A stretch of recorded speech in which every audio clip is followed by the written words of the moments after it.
நம சிவாய. எல்லோரும் இன்புற்றிருக்க நினைப்பதுவே அல்லாமல் வேறொன்றும் அறியேன் பராபரமே. என் நண்பர் ரிஷபராசி நண்பர்களுக்கும் தோழிகளுக்கும் பிள்ளைகளுக்கும் பெரியோர்களுக்கும் இளைஞர்களுக்கும் வணக்கம். இந்த வீடியோ உங்க வாழ்க்கையில மிக முக்கியமான ஒரு வீடியோவா இருக்கும். ஏன்னா இந்த காலகட்டத்தில் இந்த விஷயங்களை யாராவது சொல்லியிருக்காங்களா, தெளிவுபடுத்திருக்காங்களா அப்படின்னு நானும் பார்த்தேன். யாருமே சொல்லல. நிறைய பேர், நிறைய ஜோதிடர்கள் சொல்லாத விஷயத்த இன்னைக்கு நம்ம சொல்ல போறோம். உண்மையா கடைசி வரைக்கும் ஸ்கிப் பண்ணாம பாருங்க. உங்க வாழ்க்கையில இன்றைய சூழ்நிலையில நீங்க எப்படி இருந்தாலும் உங்க வாழ்க்கையை தலைகீழா மாற்றக்கூடிய ஒரு அற்புதமான வீடியோ இது. ஏன்னா இதுக்கு முன்னாடி சனி பெயர்ச்சி வீடியோ பார்த்தோம். கடைசி யுத்தம், வாழ்வா சாவாங்கிற போராட்டம், அந்த வீடியோ பார்த்தோம். அதுக்கு முன்னாடி கள்ள உறவுகளில் சிக்கும் கணவன் மனைவி அப்படிங்கிற வீடியோ பார்த்தோம். சில பேருக்கு அந்த வீடியோ தம்ப்நெயில் பார்க்கும்போது கொஞ்சம் மனம் சஞ்சலப்பட்டிருக்கும், கொஞ்சம் கோவப்பட்டிருப்பீங்க. ஆனா உள்ற போய் அந்த வீடியோ கேட்டதுக்கு அப்புறம் ஒரு அற்புதமான விளக்கம் எங்களுக்கு புரிய வச்சுட்டீங்க. எங்க வாழ்க்கையில இது மாதிரி நடக்கும், நடந்திருக்கு, இது மாதிரி நடக்கும் நாங்க எதிர்பார்க்கல, இதுக்கு மேல அப்படி நடக்காம பாத்துக்கிறோம் அப்படின்னு நிறைய பேர் கமெண்ட்ல சொல்லிருக்கீங்க. நன்றி. அந்த வீடியோ யாராவது பார்க்கல அப்படின்னா போய் பாருங்க. ஏன்னா அந்த வீடியோவுக்கும் இன்னைக்கு நம்ம பேசுற இந்த தகவல்களுக்கும் தொடர்பு உண்டு. ஏன்னா அந்த வீடியோல பார்க்கிற இடங்கள் சனி பகவானும் சுக்கிரன் ராகு பகவான்களும் ஒரே இடத்துல அமர்ந்திருக்காங்க. அதனாலதான் அந்த ரெண்டு வீடியோவும் பார்க்கறது ரொம்ப நல்லது. பார்க்கல அப்படின்னா போய் பாருங்க. அடுத்து இப்ப மூணாவது வீடியோ அதே வீட்டை பத்தி நம்ம பேச போறோம். என்ன வித்தியாசம் அப்படின்னா, சனி பகவானை மட்டும் தனியா பார்த்தோம். அதுக்கு முன்னாடி சுக்கிரன் ராகுவை பத்தி பார்த்தோம், என்ன செய்வாங்க அப்படின்ட்டு. ஆனா இன்னைக்கு 7 கிரகங்களை பத்தி பார்த்திருக்கோம் இந்த வீடியோவில். அது மட்டும் இல்ல, 7 கிரக சேர்க்கை அப்படிங்கிறது குறிப்பா சொல்லணும் அப்படின்னா 57 ஆண்டுகளுக்கு பிறகு இந்த ஒரு இணைப்பு நடந்திருக்கு. ஜோதிட நிபுணர்கள் இருக்காங்கல்ல, அவங்களாம் ரொம்ப அதிசயமா அந்த இணைவை பார்க்கறாங்க. இதை பத்தி யாராவது நிறைய பேசியிருக்காங்களான்னு பார்த்தா யாரும் பேசல. சரி, நம்ம பேசுவோம் அப்படின்னு தான் இந்த வீடியோ நம்ம பேசியிருக்கோம். 57 ஆண்டுகளுக்கு பிறகு உங்கள் ராசி மீது போர் தொடுக்கும் 7 கிரகங்கள். இதுதான் இங்க முக்கியமான விஷயம். 7 கிரகங்களும் உங்கள் மீது போர் தொடுத்தால் நீங்க என்ன செய்வீங்க, என்ன ஆகுவீங்க நினைச்சு பாருங்க. அதுல நல்லவங்களும் இருப்பாங்க, கெட்டவங்களும் இருப்பாங்க, நண்பர்களும் இருப்பாங்க, துரோகிகளும் இருப்பாங்க. அவர்கள் பாய்ச்சக்கூடிய அம்புல விஷமும் இருக்கும், அன்பும் இருக்கும், ஆரோக்கியமும் இருக்கும், அமைதியும் இருக்கும், அருளும் இருக்கும். இப்படி பல இருக்கும் அப்படின்னு வச்சுங்களேன். இந்த போர்ல உங்கள் பக்கம் நிக்கிறது யார் அப்படிங்கறத பத்தி தான் இன்னைக்கு நம்ம தெளிவா பேச போறோம். 2025 மார்ச் 29ஆம் தேதி இந்த 7 கிரகங்களும் ஒரு ராசியில இருக்கிறது மிகப்பெரிய அதிசயமான ஒரு விஷயம். 1968க்கு அப்புறம் நிகழக்கூடிய ஒரு சேர்க்கை இது. அது உங்களுக்கு அதிர்ஷ்டத்தையும் கொடுக்கிறது. இதுதான் முக்கியம். ஆபத்து மட்டுமல்ல, அதிர்ஷ்டத்தையும் கொடுக்கிறதுனால கண்டிப்பா நம்ம இதை பத்தி பேசி ஆகணும். நம்முடைய உறவுகளுக்கு இதை சொல்லி ஆகணும். சரியான நேரத்துல அவங்களுக்கு எச்சரிக்கை கொடுக்கணும். அப்படிங்கிறதுனால இந்த வீடியோ நம்ம முழுசா பார்க்கிறோம். பார்க்கறதுக்கு முன்னாடி ஒரு சின்ன விளம்பரம். ஸ்கிரீன்ல பாருங்க, குட் பேபி 9043688626. இதுதான் அவங்க நம்பர். தரமான கலப்படம் இல்லாத பூஜை பொருட்கள் செஞ்சு தராங்க. கடவுளுக்கு தான் படைக்கிறோமே அப்படின்ட்டு தரம் இல்லாத ஏதோ ஒரு பொருளை வாங்கி, அதாவது நெய்யாக இருக்கட்டும், எண்ணெயாக இருக்கட்டும், சூடம், சாம்பிராணி, அகர்பத்தி இதுவாக இருக்கட்டும், தரமான பொருளை நம்ம எந்த அளவுக்கு கடவுளுக்கு படைக்கிறோமோ அந்த அளவுக்கு சக்தி அதிகம், அந்த அளவுக்கு அந்த பரிகாரம் கண்டிப்பா சக்சஸ் ஆகும். நமக்கு ஒரு நிம்மதி கிடைக்கும், அதனால வெற்றி கிடைக்கும். இந்த குட் பேபி தரமான பொருட்களா, கலப்படம் இல்லாத பொருட்களா தயாரிச்சு கொடுக்குறாங்க. அது மட்டும் இல்ல, உணவுப் பொருட்கள் தயாரிச்சு கொடுக்குறாங்க, சத்து பொருட்கள், வெயிட் லாஸ் பவுடர், இப்படி நிறைய விஷயங்களை பாரம்பரியமான முறையில ஆர்கானிக், ஹெர்பல் இதை பயன்படுத்தி உருவாக்கி தராங்க. கண்டிப்பா கான்டெக்ட் பண்ணி பயனடையுங்கள். பயனடைஞ்சிருக்கேன், அதனால இந்த நம்பரை பயன்படுத்திக்கங்க. சரி, நம்ம விஷயத்துக்கு வருவோம். இந்த 7 கிரக சேர்க்கை அப்படிங்கிறது ஒரு சாதாரண விஷயம் இல்ல, அப்படியே கடந்துட்டு போற விஷயம் இல்ல. அன்னைக்கு சாதாரணமா பார்க்கும்போது அன்னைக்கு சந்திர கிரகணம், சூரிய கிரகணம் அப்படின்னு சொல்லுவாங்க. ஆனால் இந்த கிரக பயிற்சினால பல ஆச்சரியப்படுத்தக்கூடிய நன்மைகளும் உண்டு, மோசமான தீமைகளும் உண்டு. யாருக்கு? ஒவ்வொரு ராசிக்காரங்களுக்கும், இந்த பூமியில வாழ்ற ஒவ்வொரு ஆத்மாக்களுக்குமே இது ஒரு பெரிய மாற்றத்தை வாழ்க்கையில ஏற்படுத்தக்கூடியது. இந்த கிரக சேர்க்கைங்கிறது ஒரு சாதாரண தற்செயலான ஒரு நிகழ்வே இல்ல. ரொம்ப சிறப்பு வாய்ந்தது, முக்கியத்துவம் வாய்ந்தது. பல கிரகங்களுடைய கர்ம வினையை தீர்க்கறதுக்காக வரக்கூடியது. அது மட்டும் இல்ல, வாழ்க்கையில எல்லாத்தையும் இழந்துட்டு அனாதையா நிக்கிற என் அன்பு நண்பர்களுக்கும், தோழிகளுக்கும், பெரியோர்களுக்கும், இளைஞர்களுக்கும் இந்த பெயர்ச்சிகள், 7 கிரக பெயர்ச்சி ஒரே ராசியில வர்றது ஒரு பொற்காலம் அப்படின்னு சொல்லலாம். உங்க வாழ்க்கையில கொஞ்சம் சுதாரிச்சு, கொஞ்சம் யோசிச்சு, கொஞ்சமா உழைச்சி, அதிகமா சிந்திச்சு செயல்பட்டீங்க அப்படின்னா மிகப்பெரிய வெற்றியை நீங்க எந்த வயதாக இருந்தாலும் சரி அடையலாம். அதனாலதான் இந்த காலகட்டத்தில் இந்த பிரபஞ்சம் கொடுக்கிற இந்த அற்புதமான ஒரு வாய்ப்பை உங்கள்கிட்ட வந்து சேர்க்கணும் அப்படின்னு என்னுடைய ஆசை இல்லை, அந்த இறைவனின் ஈசனுடைய கட்டளை. அந்த கட்டளையை நான் நிறைவேற்றுறேன், அவ்வளவுதான். அப்ப இந்த சேர்க்கை ஏற்படும் போது பல மாற்றங்கள் உங்க வாழ்க்கையில தொடங்குறத நீங்களாவே பார்ப்பீங்க. எதுக்கப்புறம் 29ஆம் தேதிக்கு அப்புறம். அப்ப மாற்றம் தொடங்குது அப்படின்னா உங்களை அதுக்கேற்றது மாதிரி நீங்க தயாரா வச்சுக்கிட்டீங்க அப்படின்னா பெரிய பாதிப்பிலிருந்து விலகலாம். ஒரு நொடியில தலைக்கு வந்தது தலைப்பாகையோட போயிடுச்சு அப்படிங்கிற ஒரு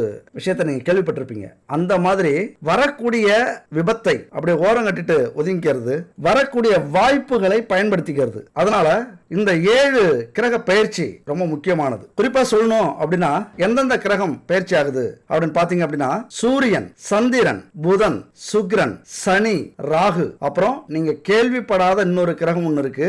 அதாவது சனீஸ்வரனுடைய புதல்வன் மாந்தி. இது ஜோதிடத்துல சொல்லக்கூடிய ஒரு கிரகம். அந்த கிரகமும் ஒரே வீட்டுல வந்து அமருகிறார்கள். அந்த வீடு தான் காலபுருஷனுக்கு 12ஆம் வீடு. ஒரே வீட்டுல அமர்ந்து பலனை கொடுக்க போறாங்க. ஏன்னா ஒட்டுமொத்த கிரகமும் இருக்கிற கிரகம் வந்து 9, மாந்தியோட 10 அப்படின்னு வச்சுங்களேன். 10 கிரகத்துல 7 கிரகம் ஒரு வீட்டுல போய் அமர்ந்துட்டா உங்களுக்கு ஆதரவா நிற்கக்கூடிய கிரகம் இது. மீதி 3 தான். அது என்ன செய்ய போகுது? அதனால இந்த கிரக அமைப்புகள் நம்ம வாழ்க்கையில மாற்றத்தை ஏற்படுத்தும், ஒரு வித்தியாசமான மாற்றத்தை ஏற்படுத்தும். அதை நீங்க தெரிஞ்சுக்கிட்டாலே போதும், ஈஸியா வாய்ப்பை பயன்படுத்திக்கலாம், அதிர்ஷ்டத்தை அடைஞ்சிடலாம், ஆபத்துல இருந்து தப்பிக்கலாம், அவமானத்திலிருந்து ஒதுக்கிக்கலாம், பிரச்சனைகள்ல இருந்து விலகிக்கலாம். இதெல்லாம் கொஞ்சம் நிதானமா இருக்கக்கூடிய ஒரு காலகட்டம். ஒரே வரிகளை சொல்லணும் அப்படின்னா 7 வீரர்கள் வரிசையா நின்று நிராயுத பாணியா நிக்கிற உங்கள் மீது அம்பை பாய்ச்சினால் அந்த நேரத்துல என்ன நீங்க நினைப்பீங்க? கொஞ்சம் ஒரு நிமிஷம் யோசிச்சு பாருங்க. வரக்கூடிய அம்பு எதுக்காக வருது? நம்மள என்ன செய்ய போகுது? விஷம் இருக்கா, இனிப்பு இருக்கா, அன்பு இருக்கா, துரோகம் இருக்கா, தோல்வி இருக்கா, அவமானம் இருக்கா, இழப்பு இருக்கா? எத்தனை கேள்விகள் உங்க முன்னாடி கேட்கறது மாதிரி வரும், உங்க எண்ணத்துல ஓடும். உண்மையா 7 தானே அப்படின்னு அலட்சியப்படுத்துனீங்க அப்படின்னா இந்த வீடியோ உங்களுக்கு தேவைப்படாது. ஆனா 7 கிரகம் ஒரே இடத்துல இருந்து என்ன செய்ய போகுது அப்படிங்கிற ஒரு ஆர்வத்தை விட உங்கள் வாழ்க்கையின் மேல அக்கறை இருந்தா கண்டிப்பா கொஞ்சம் கூர்ந்து கவனிங்க. இப்ப உதாரணத்துக்கு சூரியன், சந்திரன் அப்படின்னா நம்முடைய பெற்றோர்களை குறிக்கும். அவங்க வந்து காலபுருஷனின் 12வது வீட்டுல வந்து அமர்றாங்க. முன்னோர்களை குறிக்கும், ஒரு தலைமை பண்பை குறிக்கும், அரசியல், அரசு துறையை குறிக்கும் சூரியன் அப்படிங்கிறது. சந்திரன் அப்படின்னா வெளிநாட்டுக்கு போறத பத்தி சொல்லும். இங்க தொழிலை பத்தி சொல்லக்கூடிய விஷயம், அன்பை பத்தி சொல்லக்கூடிய விஷயம். நம்ம யார் மீது அன்பு செலுத்துறோம், அது உண்மையான அன்பா, நமக்கு கிடைக்கிற அன்பு உண்மையா கிடைக்குதா, துரோகம் வருதா அப்படின்னு சொல்லக்கூடிய கிரகங்கள். நம்மள தைரியமா துணிச்சலா முடிவெடுக்கக்கூடிய கிரகம் சூரியன். அதுபோல புதன் புத்திக்கு அதிபதி, சரியான நேரத்துல சரியா யோசிக்க வைக்கக்கூடிய கிரகம். எப்பொழுதுமே நம்ம மூளை எதையோ பத்தி சிந்திச்சுக்கிட்டே இருக்கும், அதை சொல்லக்கூடிய கிரகம் புதன். 12ஆம் இடத்துல காலபுருஷனுக்கு 12ஆம் வீட்டுல. ஆனா அந்த வீடு சூரியன் சந்திரனுக்கு நட்பு சமமா வருது, பிரச்சனை இல்லை. இங்க புதன் நீச்சமா வந்து அமர்றார். ஐயோ பாவம். நீச்சம்னா என்னங்க செய்யும்? புதன் புத்திக்கு அதிபதி நீச்சம் அடையும் போது சரியான நேரத்தில் சரியான யோசனை நம்மளால செய்யவே முடியாது. மற்ற கிரகங்கள் நம்மளை தூண்டி விட்டு தப்பு பண்ண வைக்கும், அதிக செலவு பண்ண வைக்கும், அவசரப்பட்டு ஒரு காரியத்துல இறங்க வைக்கும், பொறுமையா யோசிக்க விடாம வேகமா சிந்திக்க வச்சு டக்குன்னு குயில இறக்கி விடும். அதையெல்லாம் தடுக்கக்கூடிய புத்தி நீச்சம் அடைஞ்சிருக்கிறதுனால அதனால புத்தி சரியா இந்த காலகட்டத்தில் வேலை செய்யாது. அடுத்தது சனி மார்ச் 29ல வருகிறார், வந்திருக்கிறார். அவர் எதுக்காக வராரு அப்படின்னா நமக்கான நல்லதையும் கெட்டதையும் கொடுக்கணும்ல. நாம செஞ்ச செயல்களுக்கான நல்லது கெட்டது அதை செய்யணும். நமக்கு ஏதோ ஒன்று கொடுக்கணும். நம்ம என்ன செஞ்சோமோ அதுக்கு ஏற்ற மாதிரி கொடுப்பார். நல்லது செஞ்சிருந்தோம் அப்படின்னா நல்லதை அள்ளி கொடுப்பார். தெரிஞ்சும் கெட்டது செஞ்சிருந்தோம் அப்படின்னா கெட்டதை அனுபவிக்க வைப்பார். அதுதான் சனி பகவான். அவரும் அந்த 12ஆம் வீட்டுக்கு வந்திருக்காரு. அடுத்தது 2 முக்கியமான விருந்தாளிகள் வராங்க. யாரு வரல, அவங்க முன்னாடி அங்கதான் இருக்காங்க. சுக்கிர பகவான் உல்லாசத்துக்கு, ஆடம்பரத்துக்கு, சுகமான வாழ்க்கைக்கு, மன சஞ்சலம் படக்கூடிய, காம சுகத்தை ஏற்படுத்தக்கூடிய, சிற்றின்பத்தை அதிகமாக கொடுக்கக்கூடிய, இந்த உலகத்துல எல்லாத்தையும் அனுபவிக்கணும், எல்லா பொருட்களையும் அனுபவிக்கணும், எல்லா ஆண்களையும் அல்லது எல்லா பெண்களையும் அனுபவிக்கணும் அப்படின்னு ஒரு உணர்வை தூண்டக்கூடியவர் சுக்கிரன். அவரு அந்த வீட்டுல இருக்கார். 10 குறைக்கு இன்னொருத்தரும் அங்க இருக்கார், ராகு. ரொம்ப வித்தியாசமான ஆளு. நான் ஏற்கனவே சொல்லியிருக்கேன், அந்த கள்ள உறவில் சிக்கும் கணவன் மனைவிங்கிற வீடியோல சொல்லியிருக்கேன். அதுதான் அங்க முக்கியமான விஷயம். இந்த ராகு என்ன செய்வாரு? ரகசியமான உறவுகளை ஏற்படுத்திடுவார். ஒரு ஆர்வத்தை ஏற்படுத்தி, உற்சாகத்தை ஏற்படுத்தி, இன்னும் உங்களுக்கு புரியாத மாதிரி ஒரு மொழியில சொல்லணும் அப்படின்னா, ஒரு உடல் வேட்கையை ஏற்படுத்தி, காம வெறியை ஏற்படுத்தி, காம இச்சையை கொடுத்து, புத்தியை வேலை செய்ய விடாம இதை அடைந்தே தீர வேண்டும், இந்த சுகத்தை அடைந்தே தீர வேண்டும், அல்லது இந்த ஆணை அடைந்தே தீர வேண்டும், அல்லது இந்த பெண்ணை அடைந்தே தீர வேண்டும். அவங்க நல்லவங்களா கெட்டவங்களா, கருப்பா சிவப்பா, உயர்ந்த ஜாதியா தாழ்ந்த ஜாதியா, நல்ல குணம் கொண்டவர்களா கெட்ட குணம் கொண்டவர்களா, அழகானவர்களா அசிங்கமானவர்களா, எதையுமே பார்க்காது இந்த கிரகம் ராகு. ஒரு பேராசையை ஏற்படுத்தி சிற்றின்பத்துக்காக எது வேண்டுமானாலும் செய்யக்கூடிய ஒரு கிரகம் இந்த ராகு. சுக்கிரன் கூட சேர்ந்திருக்கார். எப்படி இது மாதிரி கிரகங்கள்ட்ட இருந்து உங்களுடைய வாழ்க்கையை நீங்க பாதுகாத்துக்க போறீங்க?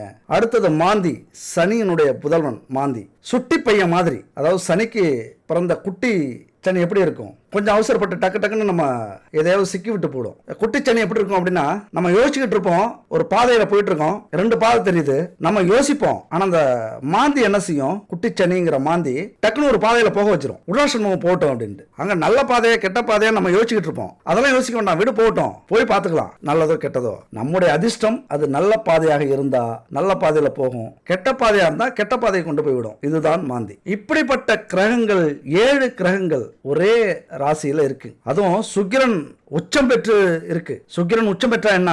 அவருடைய அந்த விஷயங்கள் இருக்குல்ல, உல்லாச வாழ்க்கை, சிற்றின்ப வாழ்க்கை, காமத்தை அதிகமா ஏற்படுத்தக்கூடிய உணர்வு, இதெல்லாம் உச்ச நிலைக்கு கொண்டு போகும். அவர் உச்சமடைகிற வீட்டுக்கு போயிட்டார், நம்மள ஒரு வழி பண்ணாம விட மாட்டார். அப்ப இருக்கிற கிரகத்திலேயே இந்த உச்ச கிரகம் சுக்கிரன் இருக்குல்ல, அதனுடைய வேலை இன்னும் அதிகமா இருக்கும். அப்ப அவருடைய வேலை என்ன? நீ எந்த வழிக்கு வேணாலும் போ, எந்த பாதைக்கு வேணாலும் போ, ஆனா அதை அடைஞ்சே தீரணும். அதனாலதான் இந்த காலகட்டத்தில் கொஞ்சம் சிந்திச்சு செயல்பட்டு நல்ல பாதையை தேர்ந்தெடுத்துட்டீங்க அப்படின்னா எல்லா சந்தோஷத்தையும் கொடுத்துருவார். பிரம்மாண்டமான வாழ்க்கை, பிரம்மாண்டமான வெற்றி, பிரம்மாண்டமான சுகம், ஒரு ஆடம்பர வாழ்க்கை, கேள்விப்பட்டீங்களா? Luxury life. அது உங்களுக்கு கொஞ்சம் சிந்திச்சு செயல்பட்டீங்க அப்படின்னா கிடைச்சிரும் இந்த காலகட்டத்தில். ஆனா அதே நேரத்தில் ராகு இருக்கிறார், அவருக்குலாம் இந்த நல்ல பாதெல்லாம் பிடிக்கவே பிடிக்காது. எங்கேயாவது மனுஷனை கொண்டு போய் சிக்க விட்டு, பிரச்சனையில விட்டு, ரொம்ப பேராசை ஏற்படுத்தி, இது எட்டாத கனி அப்படின்னு தெரிஞ்சும் இல்லாத பரிச்சை ஆகணும். எப்படி? நீ பரப்பியோ இல்ல நடப்பியோ இல்ல பாய்வியோ பரிச்சை ஆகணும். அவன் எத்தனை பேர் வந்தாலும் சரி, எத்தனை பேர் தடுத்தாலும் அது பரிச்சை ஆகணும் சொல்லக்கூடிய ராகு. அதனால இந்த ராகு சுக்கிரன் உச்சம் அடைஞ்சிருக்கிறதோட ராகு இணையும் போது எல்லா கிரகத்தை விட இந்த 7 கிரகத்துல யாரு உயர்ந்தவர் அப்படிங்கிற ஒரு விஷயம் இருக்குல்ல, அதை புரிஞ்சுக்கங்க முதல்ல. அப்பதான் நீங்க ஒரு முடிவுக்கு வர முடியும். சரிங்க, 7 கிரகம் இருக்குல்ல, இந்த 7 கிரகத்துல யாரு உயர்ந்தவங்க, யாருடைய ஆதிக்கம் நம்ம மேல அதிகமா செலுத்தப்படும், யாரு சொல்றத நம்ம மூளை கேட்கும், யாரு சொல்றத நம்முடைய சூழ்நிலை செய்யும் அல்லது நம்மளுடைய விதி நடத்தும் அப்படின்னு கேட்க வரீங்க அப்படின்னா, சூரியன், சந்திரன், புதன் இது எல்லாமே அவரவர்களுடைய கடமையை செய்வார்கள். கடமைனா என்ன? எப்பா நீ சொல்றத நான் செய்யறேன், அவ்வளவுதான், நீ என்ன நினைக்கிறியோ அதை நான் செஞ்சுட்டு போறேன் அப்படின்னு செய்யக்கூடியவர்கள். அவங்களால எந்த ஒரு பாதிப்பும் நமக்கு வராது. அதே நேரத்துல சனி மாந்தி இருக்காங்கல்ல, நீங்க என்ன செஞ்சீங்களோ அதுக்கு நான் உங்களுக்கு கொடுத்துட்டு போறேன்ப்பா, எனக்கு லஞ்சம்லாம் வேணாம், நான் லஞ்சம் வாங்க மாட்டேன், நீங்க என்ன செஞ்சீங்களோ நல்லது செய்றீங்களா உங்களுக்கு நல்லது செய்யறேன், கெட்டது செய்றீங்களா கெட்டது கொடுக்குறேன், அனுபவி ராஜா அனுபவி அப்படின்னு போயிட்டே இருப்பாங்க கொடுத்துட்டு. ஆனா அதுலயே இந்த 2 பேரும் நமக்கு பிரச்சனை இல்லை. நம்ம என்ன விதைச்சோமோ அந்த பயிரை அறுவடை செஞ்சுக்கலாம், அது நமக்கு நல்ல பலனாகவும் கெட்ட பலனாகவும் கிடைக்க போகுது, அது பிரச்சனை இல்லை, அது நம்மளால வரக்கூடிய விஷயங்கள். அடுத்தது இந்த 5 பேரை விட உயர்ந்தவர் சுக்கிரன். ஆசை ஏற்படுத்திட்டே இருப்பாரு, ஒரு உழைச்சி வாழ்க்கையில முன்னேறும் அப்படின்னு நினைக்கிற அளவுக்கு சிந்திச்சாலும் நீ உழைப்பியோ உழைக்க மாட்டியோ, எனக்கு இந்த கார் வாங்கி ஆகணும், இந்த பைக் வாங்கி ஆகணும், இந்த வீடு வாங்கி ஆகணும், இந்த சொத்து வாங்கி ஆகணும், இந்த பணம் நமக்கு கிடைச்சே ஆகணும், இந்த பங்களா கட்டி ஆகணும், இந்த நாட்டுக்கு போகணும், இந்த ஊருக்கு சுற்றுலா போகணும், இந்த பொண்ணை எப்படியாவது கவர்ந்து அனுபவிச்சிடணும், இந்த பையன் கூட ஒரு நாளாவது வாழ்ந்து பார்த்துடணும், இப்படி நினைக்க வைக்கக்கூடிய கிரகம் சுக்கிரன். 5 கிரகத்தை விட உயர்ந்த குணம் கொண்டவர் சுக்கிரன். அதிக ஆதிக்கம் செலுத்தக்கூடியவர் சுக்கிரன். உயர்ந்த குணம் கூட சொல்லக்கூடாது, அதிக ஆதிக்கத்தை நம்ம மேல செலுத்தக்கூடியவர் சுக்கிரன். அடுத்தது ராகு. ராகுவுடைய குணத்தை நீங்க தெரிஞ்சுக்கிட்டீங்க அப்படின்னா உண்மையா ஆச்சரியப்படுவீங்க. உங்க வாழ்க்கையில நடந்த பல துன்பங்களுக்கும் பல கஷ்டங்களுக்கும் எதிர்பாராத சம்பவங்களுக்கும் காரணம் இவராத்தான் இருக்கும். ஏன் அப்படின்னா ராகு அப்படின்னா பாம்புன்னு சொல்லுவாங்க. பாம்புன்னா முழு உடல் இல்ல, தலை ராகுவும் உடல் கேதுவும் அப்படின்னு ஜோதிடத்துல சொல்லுவாங்க. தலை மட்டும் எப்படி இவ்வளவு பிரச்சனையை கொடுக்குது அப்படின்னு பாத்தீங்க அப்படின்னா, ராகு அப்படின்னாலே ஆசைக்கு சொந்தக்காரர். இப்ப நீங்க நீங்க ஆசையே இல்லாம இருந்தாலும் சரி, எதுலயும் விருப்பம் இல்லாம இருந்தாலும் சரி, அதுல விருப்பத்தை வர வச்சு ஆசையை வர வச்சு வேடிக்கை பார்ப்பாரு. அதனால கிடைக்கக்கூடிய துன்பங்களை பார்த்து வேடிக்கை பார்ப்பாரு. அதுல அலாதி பிரியமுடையவர் ராகு. அது மட்டும் இல்ல, முழு உடலும் இருந்தா அவர் சாப்பிடும் போது வயிறு நிறைஞ்சிரும், போதும் அப்படின்னு விட்டுருவார். நம்ம வாழ்க்கையில பொருத்தி பாருங்க. தலை மட்டும் இருக்கிறதுனால ராகு ஆசைப்பட்டா அது பேராசையாக மாறி நம்ம எதெல்லாம் அடையிறோமோ அது போதாது அப்படிங்கிற மனநிலைக்கு வந்துருவோம். இன்னும் வேண்டும், இன்னும் வேண்டும், இன்னும் வேண்டும், அடங்காது. ராகு தலைங்கிறதுனால அவர் ஆசையை ஏற்படுத்துறாரு. அந்த ஆசையை தூண்டி தூண்டி தூண்டி திருப்தியே இல்லாத வாழ்க்கையை உருவாக்குவார். ஆசை பேராசையாக மாறும். பேராசை பட்டதுனால சில நேரத்துல நம்மளால அந்த விஷயத்தை அடைய முடியல அப்படின்னா அப்பதான் தீய பாதையில தீய செயல்களை செய்ய தூண்டும். அப்ப அந்த ஆசை தீமையை கொடுக்கக்கூடிய விஷயம். நமக்கெல்லாம் ஆசை வந்திருந்தது அப்படின்னா அதுக்கெல்லாம் காரணம் இவர் தான். அந்த ஆசையை குறுக்கு வழியில நம்ம அடையணும்னு நினைச்சிருந்தோம் அப்படின்னா அதுக்கு காரணம் இவர் தான். அதனால இந்த 7 ராசிகளுடைய சேர்க்கை ரிஷப ராசி நண்பர்களுக்கும் தோழிகளுக்கும் என்ன மாற்றத்தை ஏற்படுத்த போகுது, என்ன தாக்கத்தை ஏற்படுத்த போகுது, எந்த அளவுக்கு அதிர்ஷ்டத்தை கொடுக்க போகுது, எந்த அளவுக்கு இன்பத்தை கொடுக்க போகுது அப்படின்னா அதிகபட்சம் இருக்கிற ராசியிலேயே நான் முன்னாடி ஒரு வீடியோல சொல்லியிருக்கேன். டாப் 5 வீடியோல ரிஷபராசி நண்பர்களுக்கும் தோழிகளுக்கும் தான் அதிகபட்ச அதிர்ஷ்டத்தை கொடுக்கக்கூடிய கிரக அமைப்பு அப்படின்னு. ஏன்னா முக்கியமா சனி பகவானுடைய பெயர்ச்சி ரிஷபராசிக்கு பெரிய மாற்றத்தை ஏற்படுத்தும். அது வாழ்வா சாவாங்கிற வீடியோல சொல்லியிருக்கேன். அதை பார்க்காதவங்க போய் பாருங்க.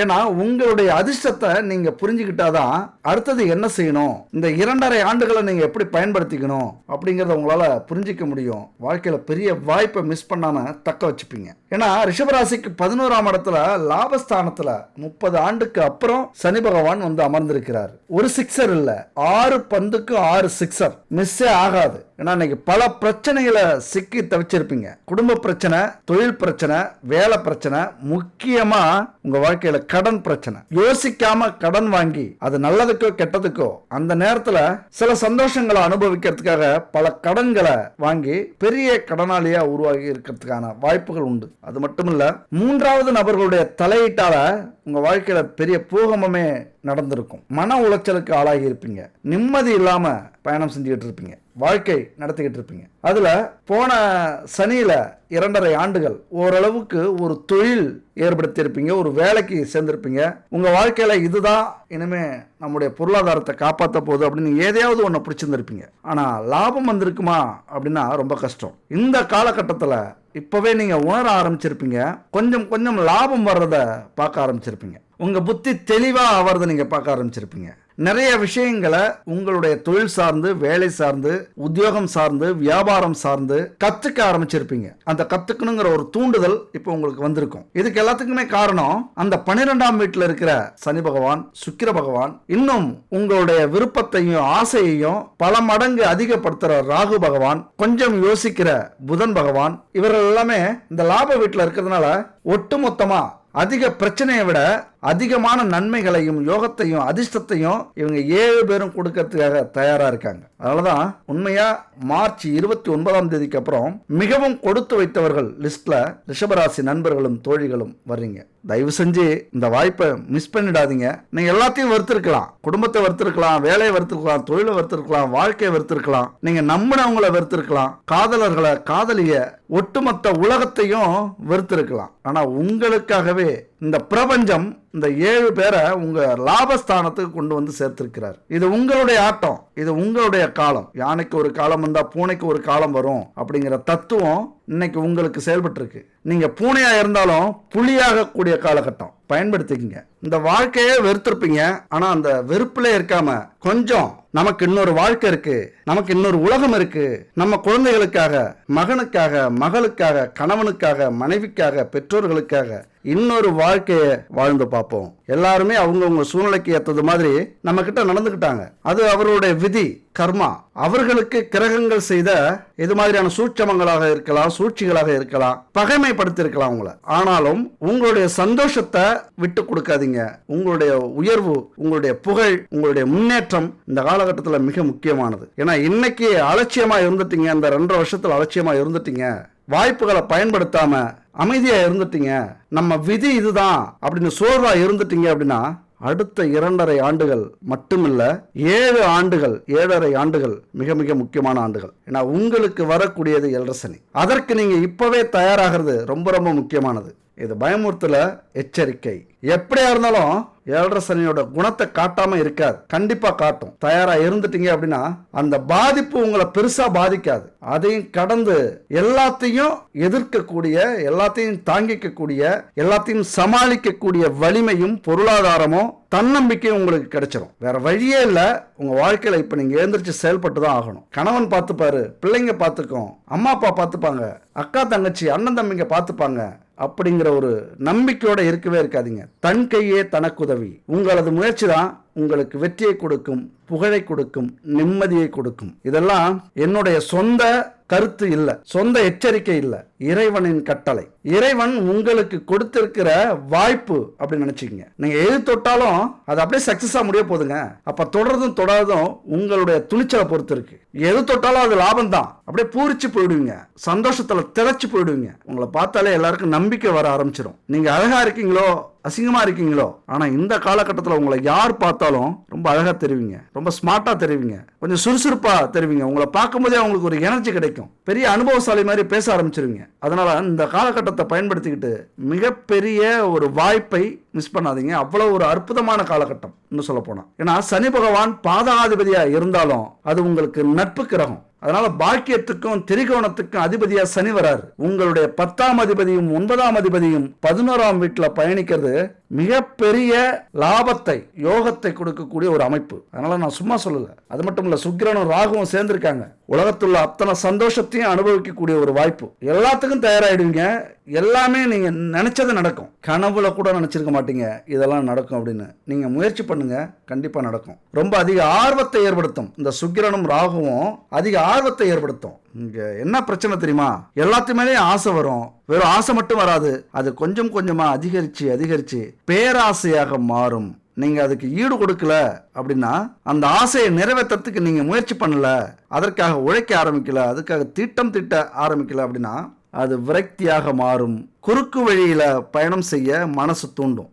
எதையாவது செஞ்சு நம்ம அந்த ஆசையை பூர்த்தி செஞ்சுப்போம் அப்படிங்கிற எண்ணத்தை உருவாக்கும். அது ஒரு விதத்துல நீங்க அமைதியா இருந்தாலும் சிக்கல் தான். அதனால யாருக்கும் துரோகம் செஞ்சிடாம, யாருடைய மனசையும் கஷ்டப்படுத்திடாம, நேர்மையான முறையில உங்களுடைய ஆசையை பூர்த்தி செய்யறதுக்கான ஒரு காலகட்டம் இது. இன்னும் சில ஆண்டுகளுக்கு அப்புறம் இவரும் ஒரு கோடீஸ்வரர் ஆயிட்டாரு, இவரும் ஒரு பணக்காரர் ஆயிட்டாரு, இவரும் புகழடைஞ்சிட்டாரு, இந்த பொண்ணு என்னப்பா திடீர்னு இப்படி ஒரு வளர்ச்சி, உண்மையா பாராட்டணும். குடிசை வீட்டுல இருந்தாங்க, இன்னைக்கு தன்னுடைய உழைப்பால சுயம்புவாக முன்னேறி இந்த உலகமே தெரிகிற அளவுக்கு, அல்லது ஓரளவுக்கு உங்க ஊர், உங்க சிட்டி, உங்கள் நகரம், இப்படி உங்க ஏரியாக்குள்ளார தெரிகிற அளவுக்காவது இந்த காலகட்டத்தில் உங்களை பிரபலமாக்கும் இந்த அமைப்பெல்லாம். இந்த சுக்கிரன் ராகு இணைஞ்சு அது லாப வீட்டில் வர்றது பெரிய அதிர்ஷ்டம். இது மாதிரி ஒரு அதிர்ஷ்டம் உங்களுக்கு கிடைக்கணும் அப்படின்னா சத்தியமா இன்னும் 30 ஆண்டுகள் நீங்க காத்திருக்கணும். அதுவும் சனி மாதிரி கிரகம் 11ஆம் வீட்டில் வந்து அமர்றது மிகப்பெரிய பாக்கியம். அதே நேரத்தில் ரொம்ப எச்சரிக்கையாக இருக்க வேண்டிய நேரமும் இதுதான். ஏன்னா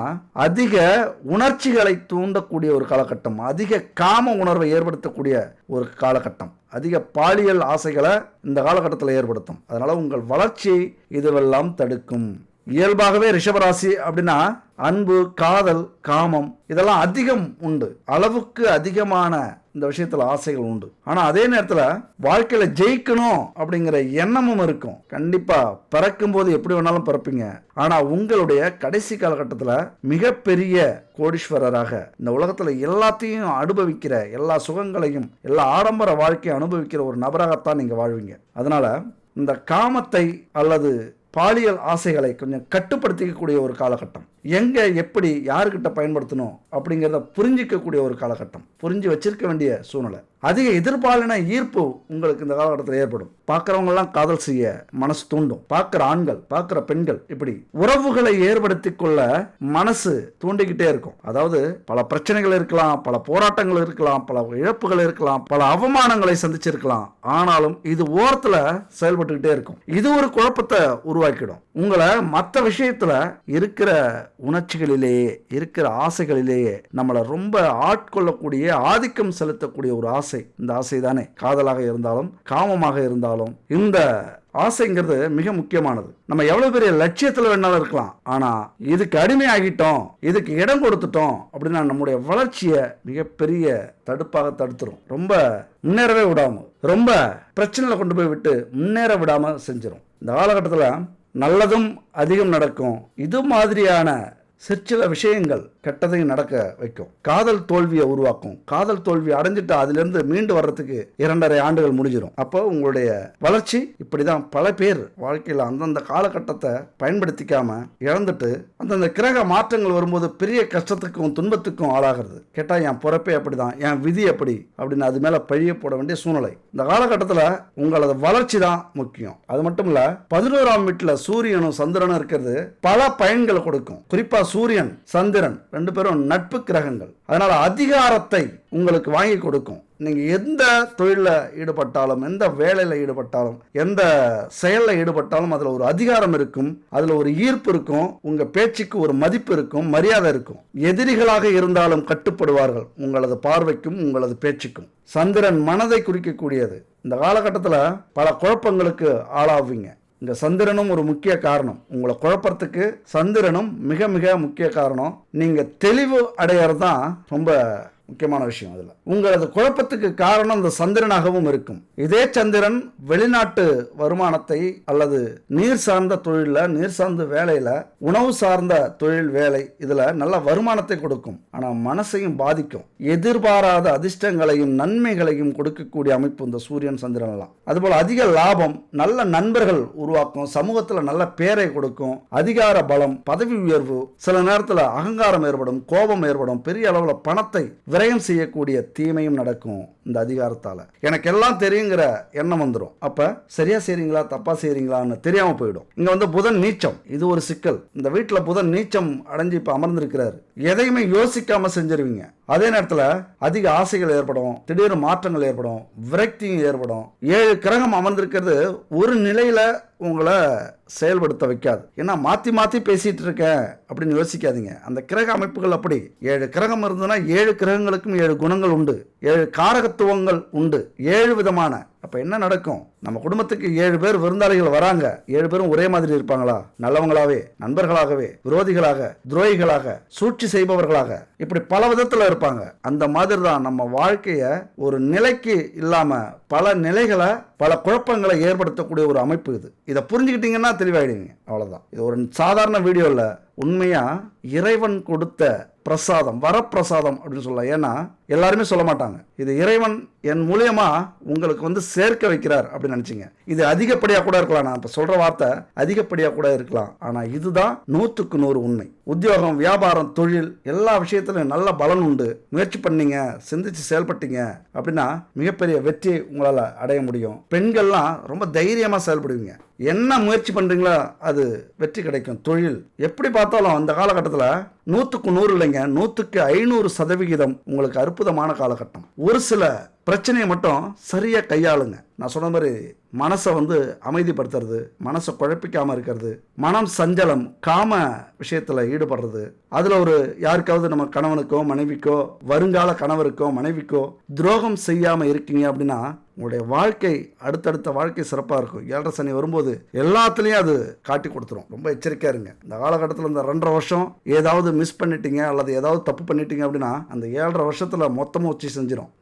நினைச்சு வருத்தப்படுவீங்க. இதெல்லாம் நிறைய பேருக்கு நடந்திருக்கு. எந்த அளவுக்கு கட்டுப்பாட்டோட, உண்மையோட, சத்தியத்தோட, தர்மத்தோட எல்லா விஷயத்திலையும் செயல்படுறீங்களோ அந்த அளவுக்கு 7.5 சனி உங்களை அப்படியே அழகா தூக்கிட்டு போய் 7.5 சனி முடிச்சு வைக்கும். தேர் இருக்கு தெரியுமா? அந்த தேர்ல கொண்டு போய் உட்கார வச்சு உங்களை அப்படியே கொண்டு போய் தூக்கி கொண்டு வைக்கும். இதில் ஏதாவது நம்ம தப்பு பண்றோம் அப்படின்னா தேருக்கு அடியில் இருக்கிற சக்கரத்துல சிக்கனம்னா எப்படி இருக்கும்? அந்த மாதிரியான நிலை 7.5 சனியில நம்ம மாட்டிப்போம். 7.5 சனியில் சிக்கிறவங்களுக்கு தெரியும், நான் இந்த தப்பெல்லாம் செஞ்சுட்டேன் தெரியாம, அதனால இப்ப அனுபவிச்சுட்டு இருக்கேன். அதுதான் செய்த செயலுக்கான வினையை அந்த 7.5 சனியில கொடுக்கும். இதை புரிஞ்சுக்குங்க, அலட்சியப்படுத்தாதீங்க. இதெல்லாம் பல பேருடைய அனுபவம். என் வாழ்க்கையில 100க்கு 100% நான் அனுபவிச்ச விஷயங்களை உங்க கூட இப்ப பகிர்ந்துட்டு இருக்கேன். இதெல்லாம் ஒரு வாழ்வியல் மாதிரி. இது எங்க போனாலும் இது கிடைக்காது. இந்த எதிர்கால எச்சரிக்கை அப்படிங்கிறது நீங்க எந்த காலேஜுக்கு போனாலும், எந்த ஸ்கூலுக்கு போனாலும், எந்த இடத்துக்கு போனாலும் கிடைக்காத ஒரு விஷயம். பயன்படுத்திக்கங்க. ஆனா இதனுடைய பார்வை 7ஆம் பார்வையா பூர்வ புண்ணிய ஸ்தானத்துல விழுது. அப்ப அது ஏதாவது பாதிப்பை கொடுக்குமா, இந்த யோகத்துக்கு அது ஒரு பலம் சேர்க்குமா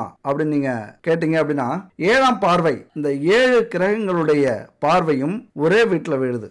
அங்கதான் ஒரு பார்வை, இப்போ ஒரு சனியனுடைய பார்வை அல்லது சுக்கிரனுடைய பார்வை, ராகுவினுடைய பார்வை, ஒரு பார்வை பட்டாலே நம்மளால தாங்க முடியாது. ஏன்னா அந்த கிரகங்களுக்கெல்லாம் அசுப கிரகங்கள் அப்படின்னு சொல்லக்கூடிய ராகு, சனி, மாந்தி, இந்த கிரகங்களுடைய பார்வையெல்லாம் கெடுதலை கொடுக்கும். ஆனா அதே நேரத்தில் சூரியன், சந்திரன் பார்வை, முக்கால் சுபராகிய சுக்கிரன் பார்வை, இதெல்லாம் கொஞ்சம் நன்மையை கொடுக்கும். அப்ப இது எந்த வீட்டை பார்க்குது உங்க ராசி கட்டத்தில் அப்படின்னு பார்த்தோம்னா, உங்கள் ராசிக்கு 5ஆம் வீட்டை இந்த 7 பார்வையும் பார்க்குது. 7ஆம் பார்வையாக 7 கிரகங்களுடைய பார்வை விழுது. இதுல முக்கியமா குழந்தைகளுக்கு ஒரு நல்ல மகிழ்ச்சி கிடைக்கும். உங்களுடைய குழந்தைகளுக்கு நல்ல புத்திசாலித்தனமா செயல்படுவாங்க. கலை விஷயத்துல ரொம்ப ஆர்வம் காட்டுவாங்க. அதே போல நிறைய பிளான் பண்ணுவாங்க. அவங்களுக்கு ஒரு ஐடியா கிடைக்கும். இப்பதான் நம்ம இதுவாக மாறணும். நம்ம சில குழந்தைகளை கேட்டோம்னா, உங்கள் வாழ்க்கையில் நீங்கள் என்ன படித்து உயர போகிறீங்க, என்னவா மாற போகிறீங்க அப்படின்னு கேட்டிங்கன்னா, சில குழந்தைகளுக்கு தெரியாது. ஆனால் சில குழந்தைங்க நான் டாக்டர் ஆகணும், இன்ஜினியர் ஆகணும், கலெக்டர் ஆகணும் அப்படின்னு சொல்லுவாங்க. அந்த மாதிரி ஒரு ஃபியூச்சரை தேர்ந்தெடுக்கிறதுக்கான ஒரு வாய்ப்புகள் இந்த காலகட்டத்தில் அமையும். அது மட்டும் இல்ல, சுக்கிரனுடைய நல்ல பார்வை நிறைய நன்மைகள் கொடுக்கும். உங்களுடைய பூர்வீக விஷயத்துல தீர்வுகள் கிடைக்கும். ஏதாவது நிலப்பிரச்சனை, சொத்து பிரச்சனை, வழக்கு பிரச்சனை இருந்ததுன்னா அந்த பிரச்சனையை தீர்த்து கொடுக்கும். கௌரவம் இழந்து இருந்தது, ஏதாவது ஒரு விஷயத்துல கௌரவம் இழந்து இருந்தீங்க அப்படின்னா உங்க பக்கத்துல நியாயம் இருக்கு, நீங்க சரியா செஞ்சிருக்கீங்க அப்படின்னு வெளி உலகத்துக்கு காட்டும். உங்கள் குடும்பத்துடைய, உங்கள் பரம்பரையுடைய, உங்கள் சந்ததியினருடைய கௌரவத்துக்கு எந்த பங்கமும் வந்தாலும் அதை சரி செய்யும் இந்த காலகட்டத்தில். அது மட்டும் இல்ல, திருமண வாழ்க்கை மிக சிறப்பா இருக்கும். உங்களுக்கு குழந்தைகள் இல்லை, குழந்தை பிரச்சனை இருக்கு அப்படின்னா இந்த காலகட்டத்தில் கிடைக்கிறதுக்கான வாய்ப்புகள் அதிகம் உண்டு. அதுபோல கணவன் மனைவிக்குள்ளார புரிதல் இருக்கும். வேலை செய்கிற இடத்துல நண்பர்களுடைய, தோழிகளுடைய ஒரு உதவி உங்களுக்கு கிடைக்கும். பெரிய பெரிய மனிதர்களுடைய உறவு கிடைக்கும், நட்பு கிடைக்கும். அதனால உங்க வாழ்க்கையில மிகப்பெரிய வளர்ச்சியையும் அடைய முடியும் உங்களால. அதுபோல கலை சம்பந்தப்பட்ட விஷயத்துல ரொம்ப ஆர்வம் அதிகரிக்கும். எந்த ஒரு வேலை செஞ்சாலும், தொழில் செஞ்சாலும் அது ஒரு கலை நயத்தோட செய்வீங்க. கலை அப்படின்னா சினிமாவில் மட்டும் இருக்கணும் இல்லை, மீடியாவில் மட்டும் இருக்கணும் இல்லை, நம்ம செய்யற தொழிலையோ வேலையோ கொஞ்சம் வித்தியாசமா எல்லாரும் கவனிக்கிறது மாதிரி, எல்லாருடைய பார்வை, எல்லாருடைய கவனமும் நம்ம மேல விழுறது மாதிரி ஒரு விஷயம் செஞ்சாலே அதுவும் கலை சம்பந்தப்பட்ட விஷயம் தான். புது புது விஷயத்தை உருவாக்குவீங்க. நீங்க ஜெயிக்கணும் அப்படிங்கிறதுக்காக புது புது விஷயத்தை உருவாக்கி கண்டுபிடிப்பீங்க. அதன்படி செயல்படுத்த ஆரம்பிப்பீங்க. பல துறையில ஆர்வம் கிடைக்கும். படைப்பாற்றலை பெருக்கிப்பீங்க. சின்ன சின்ன சவால்கள் உருவாகும். எதனால அப்படின்னா, இந்த சனி பார்வை, உங்களுடைய முன்னோர்கள் ஏதாவது தெரியாம அல்லது தெரிஞ்சோ யாருடைய சொத்தாவது பறிச்சிருந்தாங்க, அல்லது யாருடைய பாவத்தையாவது வாங்கியிருந்தாங்க, அல்லது அடுத்தவர்களுடைய பொருள், பணம் இதெல்லாம் உங்களுக்கு வந்திருந்தது, கிடைச்சிருந்தது அப்படின்னா அதன் மூலயமா சில பிரச்சனைகள் வந்து உங்களுக்கு கஷ்டத்தை கொடுக்கும், துன்பத்தை கொடுக்கும், குடைச்சலை கொடுக்கும், மன அமைதியை கெடுக்கும். சில பேர் என்ன பண்ணுவாங்க, அந்த காலத்துல வட்டிக்கு அதிகமா பணம் விட்டுருப்பாங்க. சில பேர் பல லட்சத்துக்கு மதிப்பான சொத்தை சில ஆயிரங்கள்ல எழுதி வாங்கியிருப்பாங்க நம்முடைய முன்னோர்கள். இதெல்லாம் எல்லா குடும்பத்திலுமே நடக்கிறது தான். அது மாதிரியான விஷயங்கள் நடந்திருக்கும் போது இந்த காலகட்டத்தில் அதெல்லாம் பிரச்சனையாக வந்து நிற்கும். கோர்ட்டு கேஸ் அலைய வேண்டி வரும். அதை நோய் கொடுக்கும், விபத்தை கொடுக்கும். அப்ப என்ன பண்ணும், வேற வழியில் இதுக்கெல்லாம் தீர்வு உண்டா, எல்லாம் இறைவன் கதி அப்படின்னு விட்டுறணும். இறைவனை சரணடையணும். நாம செய்யற வேலையிலையும் தொழிலையும் ஒரு அமைதி இருக்கணும், ஒரு நன்னடத்தை இருக்கணும், இறை வழிபாடு இருக்கணும். ஆன்மீகத்தில் அதிக ஈடுபாடு இருக்கும்போது அமைதி கிடைக்கும். எந்த ஒரு சூழ்நிலையிலையும் சமாளிக்கக்கூடிய தன்னம்பிக்கை கிடைக்கும். அது மட்டும் இல்ல, 7ஆம் பார்வையா சுக்கிரனுடைய, சூரியனுடைய பார்வை 5ஆம் வீட்டுக்கு கிடைக்குது. அப்ப ஆண் பெண் மனசுல கொஞ்சம் கெட்ட எண்ணம் உருவாகும், குழப்பம் உருவாகும். இந்த நேரத்துல கவனிப்பாங்க, கணவன் நம்மள சரியா வச்சுக்கிட்டாரா, மனைவி நம்மள சரியா வச்சுக்கிட்டாங்களா, நம்ம சொல்ற பேச்சு கேட்கறாங்களா, நம்ம பேச்சுக்கு மரியாதை கொடுக்கறாங்களா, நமக்காக உழைக்கிறாங்களா, நமக்காக வாழ்றாங்களா, நம்ம அலட்சியப்படுத்துறாங்களா.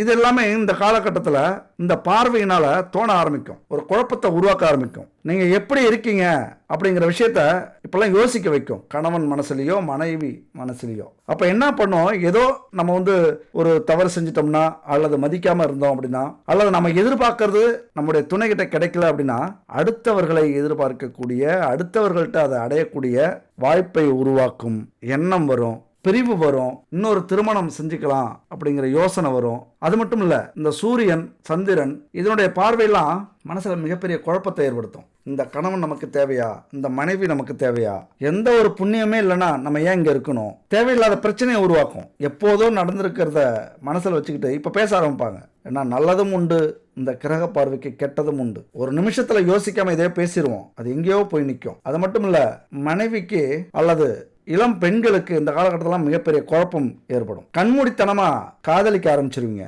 கண்மூடித்தனமா ஒருத்தரை பார்த்த உடனே விரும்ப ஆரம்பிச்சிருவீங்க. அதுக்கப்புறம் அவங்கள பத்தி புரிஞ்சிக்கும் போது தான் வருத்தப்படுவீங்க. ஏன்னா நீங்க இரண்டாவது மனைவியாக வரக்கூடிய வாய்ப்பு இருக்கலாம், மனைவியை இழந்தவரை காதலிக்க முயற்சி பண்ணியிருக்கலாம், திருமணம் செஞ்சியாக வேண்டிய சூழ்நிலை ஏற்படலாம், மனைவியை இழந்து குழந்தை உடையவரை மனம் முடிக்கக்கூடிய அமைப்பா உருவாக்கலாம். அந்த காலகட்டத்தில் இது ஒரு பொண்ணுக்கு மட்டும் இல்ல, பையனாக இருந்தாலும் சரி, கணவனை இழந்த பெண்களை, வயதுக்கு மூத்த பெண்கள் மீது ஒரு ஆர்வம், விலை மாதர்கள் வீட்டில் போய் தங்கறது, அவங்களையே நேசிக்கிறது, அவங்களே திருமணம் பண்ணிக்கலாம் அப்படிங்கிற எண்ணங்களை தோண்டுவது, இப்படி வித்தியாசமான தாறுமாறான எண்ணத்தெல்லாம் வரவழைக்கக்கூடிய ஒரு காலகட்டம். இது உங்களுக்கு கேட்கும்போது அதிகப்படியா இருக்கலாம். ஒவ்வொரு நிலைமையும் வரும்போது, ஒவ்வொரு சூழ்நிலையும் ஏற்படும் போது, ஒவ்வொரு எண்ணமும் உங்க மனசுல வரும்போது அவங்களுக்கு புரியும். இதுக்கெல்லாம் காரணம் நீங்கள் இந்த கிரகத்தினுடைய குணங்கள், இந்த கிரகத்தினுடைய தாக்கம், நம்ம மேல விழுற தாக்கம், இந்த எண்ணங்கள் வரும் நமக்கு. ஏன்னா களத்திரக்காரகனும் காமத்துக்காரகனும் சம்மந்தப்படுறாங்க, ஒன்று சேர்ந்திருக்காங்க.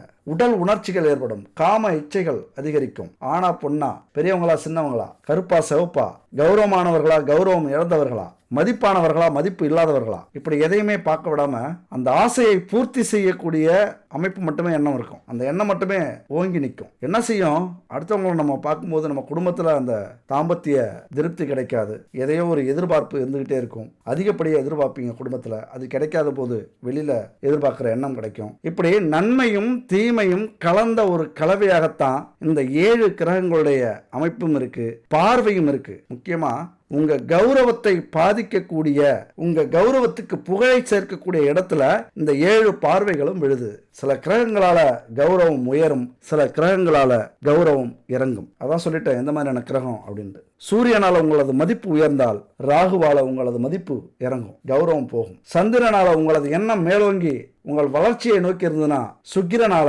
ஒரு சின்ன விஷயத்துக்கு சிற்றன்பத்துக்காக ஏங்கி துடிச்சுக்கிட்டு இருக்கும். அதுபோல சனி பகவான் அந்த இடத்துல நல்லது நடந்திருக்கா கெட்டது நடந்திருக்கா அதுக்கேற்ற பலனை கொடுக்க ஆரம்பிச்சிருவார். இதுக்கு மேல உங்களுடைய வாழ்க்கை எப்படி இருக்கணும் அப்படிங்கிறதையும் சனி பகவான் தீர்மானிக்க போறார். இப்ப எப்படி நடக்கிறீங்க அப்படிங்கிறது. அவருடைய புதல்வன் மாந்தியும் அப்படிதான். அதனால இதெல்லாம் பெரிய விஷயமா, கண்டிப்பா இதை உணர வேண்டிய நேரம், புரிஞ்சிக்க வேண்டிய நேரம் நினைச்சிங்க அப்படின்னா ரொம்ப கேர்ஃபுல்லா இருங்க. ஒரு கம்பியில நடக்கிறது மாதிரி தான் நம்ம வாழ்க்கை. அலட்சியமா இருந்துட்டு விழுந்துட்டோம், உடைஞ்சிட்டோம், சிதறிட்டோம், காணா போயிட்டோம், எல்லாத்தையும் இழந்துட்டோம், பயன் இல்லை. எப்பொழுதுமே மனசை கட்டுப்படுத்துறதுக்கு இறைவனை நாடுங்கள், ஆன்மீகத்தில் ஈடுபடுங்க. உங்களுக்கு எந்தெந்த கோவிலுக்கெல்லாம் போகணும் ஆசைப்படுறீங்களோ அங்கெல்லாம் போங்க.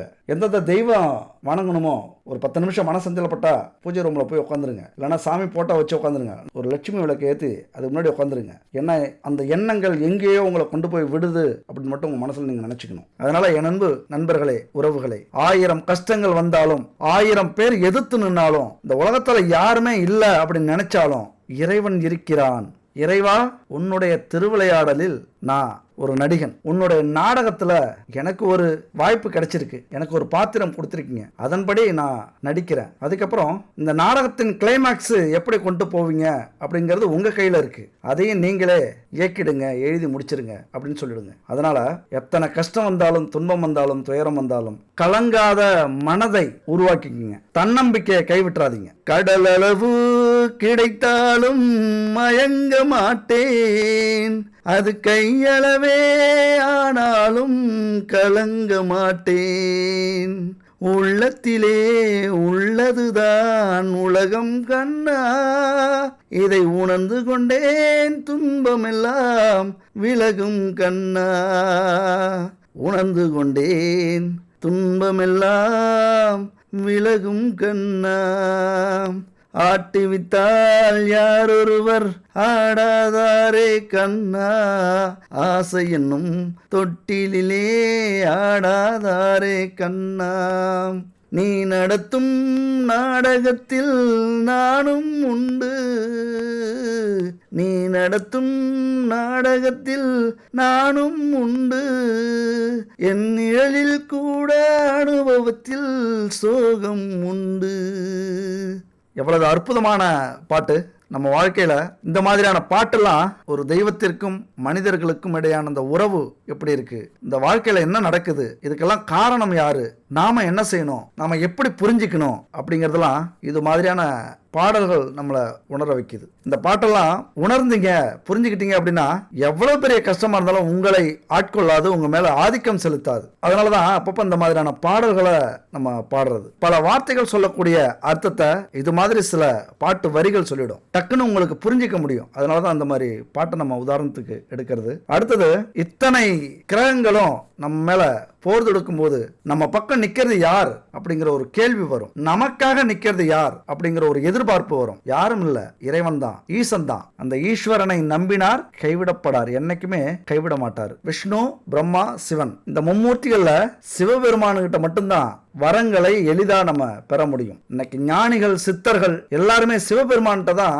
மனமுருகி பிரார்த்தனை செஞ்சு தவம் இருந்து வரம் பெற்றிருக்கிறார்கள். அதெல்லாம் நம்ம இன்னைக்கு உணர்றோம். நிறைய பாடல் மூலியமா, நிறைய ஆன்மீக இதிகாசங்கள் மூலியமா நம்ம உணர்றோம். அதனாலதான் சிவபெருமான் நம்ம பக்கம் நிற்கக்கூடிய ஒரு கடவுளாக பார்க்கப்படுகிறார். சிவபெருமான் எந்த பிரச்சனையா இருந்தாலும் எளிதில் போக்கக்கூடியவர். அனைத்து வகையான துர்க்குணங்களையும், தீய எண்ணங்களையும், நமக்கு நடக்கிற துன்பங்களையும் செயல்களையும் போக்கி வாழ்க்கையில கிடைக்கிற அத்தனை விஷயங்களை கிடைக்க வைப்பார். ஒரு முக்தி நிலையை அடைய சேர்ந்து சிவபெருமான் மட்டும்தான் முடியும். அவரை வேண்டிக்கிட்டீங்க அப்படின்னா எல்லாமே கிடைக்கும். இது வேணும், அது வேணும் அப்படின்னு நான் முன்னாடி சொன்ன மாதிரி வேணுங்கிறத கேட்காதீங்க. எனக்கு என்ன வேணும்னு உனக்கே தெரியும், நீனே பார்த்துக்க இறைவா, அவ்வளவுதான். உங்களுக்கு ரொம்ப கஷ்டமா இருக்கு, ரொம்ப வருத்தமா இருக்கு அப்படின்னா இப்போ ஒரு மந்திரம் சொல்றேன். இந்த மந்திரத்தை சிவன் கோவிலுக்கு போயிட்டு காலையில இருந்தாலும் சரி, மாலையாக இருந்தாலும் சரி, நடை சாத்தத்துக்கு முன்னாடி இந்த மந்திரத்தை அமர்ந்து ஒரு 18 முறை அல்லது 26 முறை, முடிஞ்சா 108 முறை சொல்லுங்க. எப்படி 1 மணி நேரம் ஆகும். உங்கள் பிரச்சனை தீர்ற வரைக்கும் இந்த மந்திரத்தை போய் திங்கள் அல்லது பிரதோஷ தினம், இல்லைன்னா அமாவாசை, இல்லைன்னா பௌர்ணமி, இந்த நாள்ல போய் கோவில்ல போய் இந்த மந்திரத்தை சொல்லுங்க. அதாவது தியானம் பண்றது மாதிரியான நிலை இருக்கணும். முழுசா இறைவனை நம்பிக்கையோட இந்த மந்திரத்தை மனசுக்குள்ளார சொல்லணும். முடிஞ்ச கண்களை மூடிக்கிட்டு இந்த லிங்கத்தையும் சிவபெருமானையும் பார்க்கறதுக்கு முயற்சி பண்ணுங்க. அவர்கிட்ட மட்டும்தான் நமக்கு தேவையான செல்வம் இருக்கும், நமக்கு தேவையான வழி இருக்கும், நம்மளை காப்பாற்றக்கூடிய அந்த உயிர் கயிறு அவர்கிட்ட தான் இருக்கு. இந்த மந்திரத்தை சொல்லுங்க. சிவசிவ என்கிறார் தீவனையாளர், சிவசிவ என்றிட தீவனை மாளும், சிவசிவ என்றிட தேவரும் ஆவார், சிவசிவ என்ன சிவகதி தானே அப்படிங்கிற இந்த மந்திரத்தை சொல்லுங்க. திருமூலர் அருளிய அந்த மந்திரம் மூல மந்திரமா இருக்கு சிவனுக்கு. நீண்ட கால துன்பம், கட்டுக்கடங்காத பணப்பிரச்சனை, தீராத நோய், மன நிம்மதியே இல்லாம தவிக்கிறவங்க, குல தெய்வ சாபத்தால வாழ்க்கையே இழந்தவங்க, பூர்வ ஜென்ம பாவ புண்ணியங்கள், இது எல்லாமே விலகி உங்க வீட்டுல செல்வ வளத்தோட நிம்மதியா உங்களை வாழ வைக்கக்கூடிய மந்திரம் இது. அலட்சியப்படுத்தாதீங்க. இந்த மந்திரம் உங்க வாழ்க்கையே மாத்தி காட்டும். அது எவ்வளவு பெரிய பிரச்சனையாக இருந்தாலும் சரி. கோவிலுக்கு போக முடியல, வேலை, தொழில், அதன் காரணமா நான் லேட்டா தான் வீட்டுக்கு வரேன் அப்படின்னா கவலைப்படாதீங்க. எந்த நேரமாக இருந்தாலும் பூஜை அறையில உட்காருங்க. காலையில முடிஞ்சா 1 மணி நேரம், வேலைக்கு போறதுக்கு முன்னாடி, தொழிலுக்கு போறதுக்கு முன்னாடி 1 மணி நேரம், அல்லது மாலையில வந்ததுக்கு அப்புறம் 1 மணி நேரம். நேரங்காலம் பார்க்காதீங்க. கடவுளை கும்பிடுறதுக்கு நேரம் காலம் தேவையில்லை.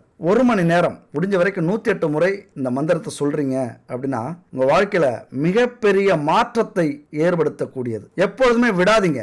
நீங்க நினைச்ச காரியம் நடந்துருச்சு அப்படின்னா அப்போதும் விடாதீங்க. அப்போ உங்களுக்கு நம்பிக்கை அதிகமாயிடும், ஆசைகள் அதிகமாகும், இன்பங்கள் அதிகமா கிடைக்கும். ஓரளவுக்கு நம்பிக்கை வர வரைக்கும் இந்த மந்திரத்தை சொல்லிட்டு வாங்க. எல்லாம் கிடைச்சதுக்கு அப்புறமும் விடாதீங்க. அது ஒரு நன்றி, சிவபெருமானுக்கு கொடுக்கக்கூடிய நன்றி. நீ இருந்தா போதும், எனக்கு எல்லாமே கிடைக்கும் அப்படிங்கிற உணர்வு உங்களுக்கு வந்துருச்சு. அதை உணர்ந்துட்டீங்க அப்படின்னா அப்புறம் ஏன் நிறுத்த போறீங்க? வேணா கண்டிப்பா முயற்சி பண்ணி பாருங்க. இது மாதிரி மந்திரங்களை சொல்லி சிவனுடைய அருளை பெற்றவர்கள் நிறைய பேர். அப்படி சிவனை வணங்கும் போது அங்க அந்த அகர்பத்தியிலிருந்து வர புகை, சாம்பிராணியிலிருந்து வர புகை வீடு முழுவதும் பரவி இருக்கணும். அந்த நறுமணத்தோட பரவி இருக்கணும். முடிஞ்சா இந்த பஞ்சகாவியத்துல செய்யப்பட்ட விளக்கு, சாம்பிராணி, அகர்பத்தி இதெல்லாம் ஏத்தி வைங்க. பஞ்சபூதங்களை உங்கள் வசம் ஏற்படுத்தி கொடுப்பார். கடவுளுக்கு தானே அப்படின்னு தரமான பொருள் இல்லாம கலப்படமான பொருளை பயன்படுத்தாதீங்க. முழு பலனையும் எதிர்பார்க்க முடியாது, கிடைக்காது. கடவுளையும் மதிச்சு தரமான நெய்யா இருக்கட்டும், எண்ணெயா இருக்கட்டும், பயன்படுத்தக்கூடிய பொருட்களா இருக்கட்டும், நெய்வேத்தியமா இருக்கட்டும்,